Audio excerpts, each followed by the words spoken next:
We're expecting a victory today. Yes. Number 1 to Gar in that impressive 83-58. Norman Black to be the premier guard dito sa ating national team. And our team, Gilas Pilipinas, get Matthew Wright. They go into Aram. Soft double team. He turns and he swishes that jumper. Aram won 7 points and 5 rebounds off the bench in that win versus Malaysia. But straight to the basket, it was si Tran, 28-year-old player for the Washington State Cougars back in the United States. Right. So US trained din yan.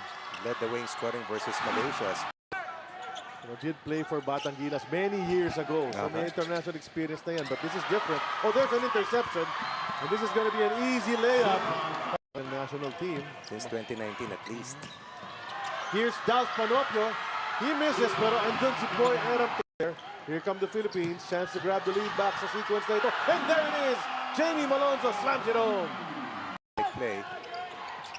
And that's the Jamie Malonzo we have come to know through the years. Nakaagaw ang Pilipinas. Lead pass way ahead to Ray Ray.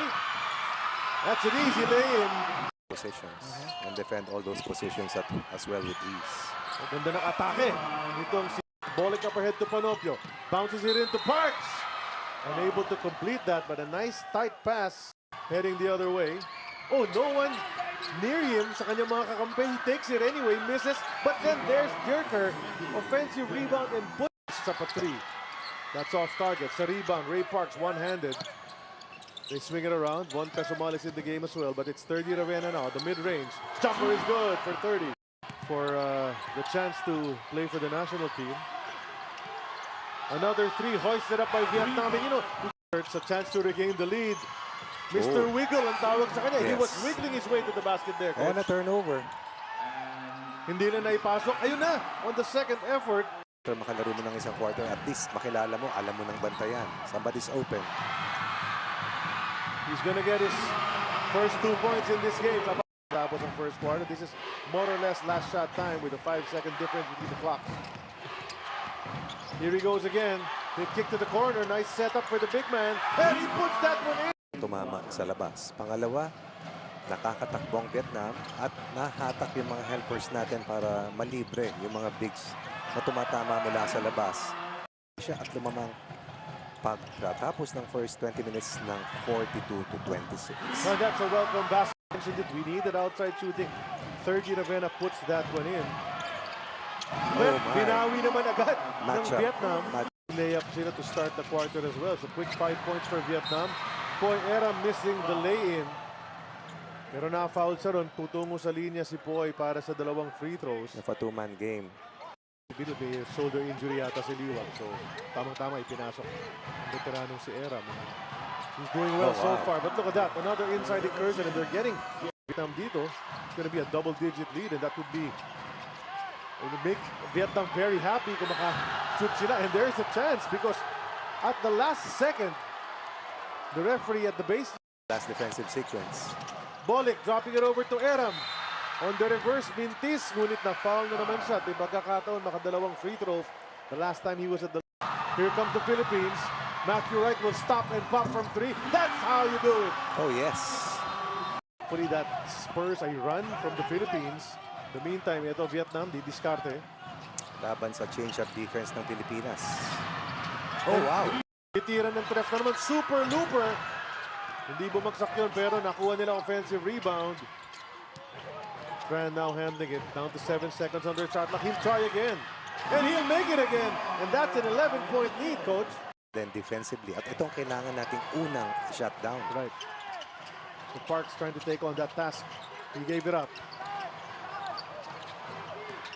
The pass goes to the big man. Nguyen on the run. Elegant shot. Ala Ramon Fernandez yun. Pambihira naman sa opensa dito sa mga natitirang minuto. And a good second quarter finish. Dalf Panopio hitting that 3. Nice setup. Kasi kahit paano, ayan na naman, atake.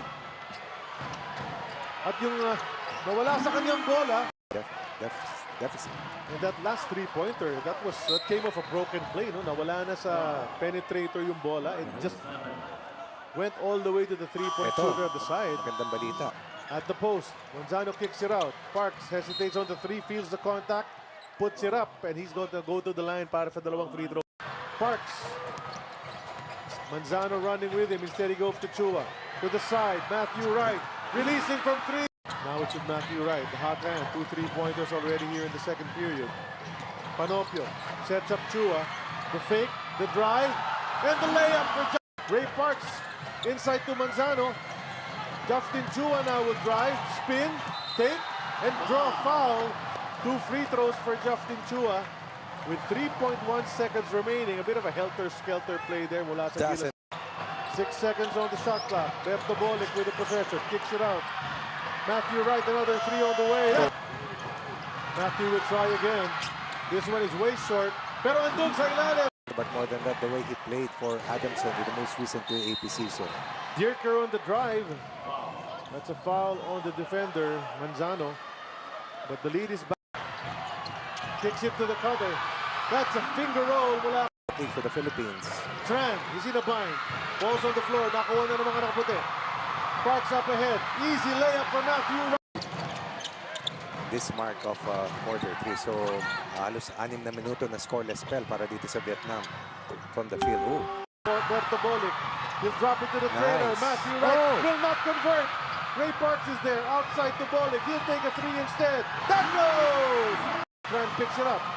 Got some white shirts in front of him. He'll attack. And the layup para sa kanya. Halos kalahati ng ating third quarter. But it's just a 3-point lead.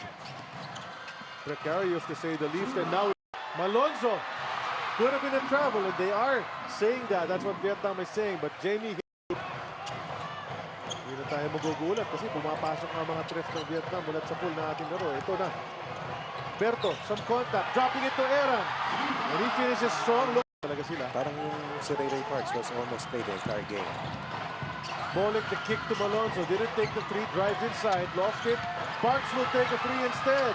That's short. Malonzo will power up for the point. 2 baskets for him here. Dierker will drive. Drop it over. Nguyen inside. And the big guy Nguyen gets an inside incursion this time. Kanina outside shot ng Vietnam. 1 and done ng Pilipinas. Good rebounding. Oh, look at that. What a play. Ferdy Ravena's going to check in at the next dead ball. In the meantime, napunta na naman kay Nguyen. And this man is oozing with confidence. Country. Swing to the other side.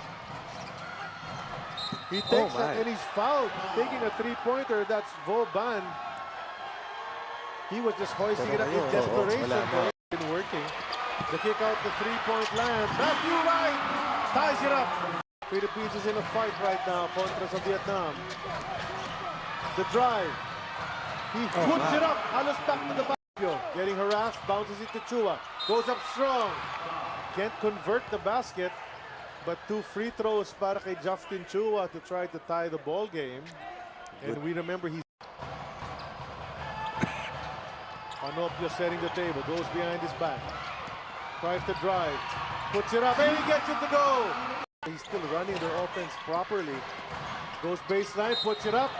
And he gets fouled. 2 free throws for him. 5 years ago, he was super quick.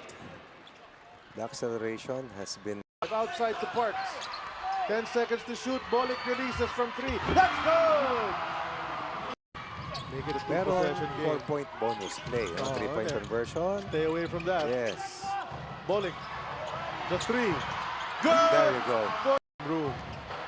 Poy Aram setting the screens. They go back to Poy. He's thinking about it. He'll take it. And he will make a 3. Bolic is on top of it. He'll drive. Get some contact and get the whistle.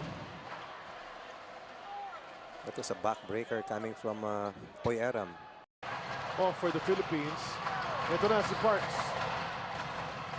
Nice up fake. Jumper mid-range. Matthew Wright bitin.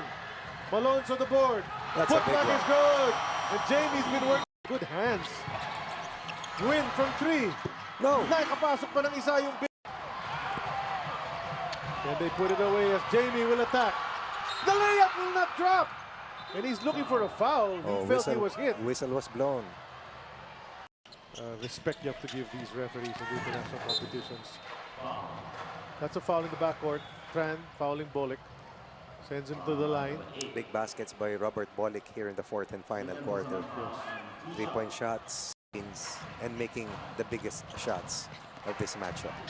Gusto pa nila i-foul si Bolick, reaching Sige lang. out was Strand, and Bolick says, okay, I'll go to the line, no problem. Madidili na, okay na yan. So Philippines survives. I'll say survives. Vietnam 78-67. Nice fans. That's the final score. 78-67.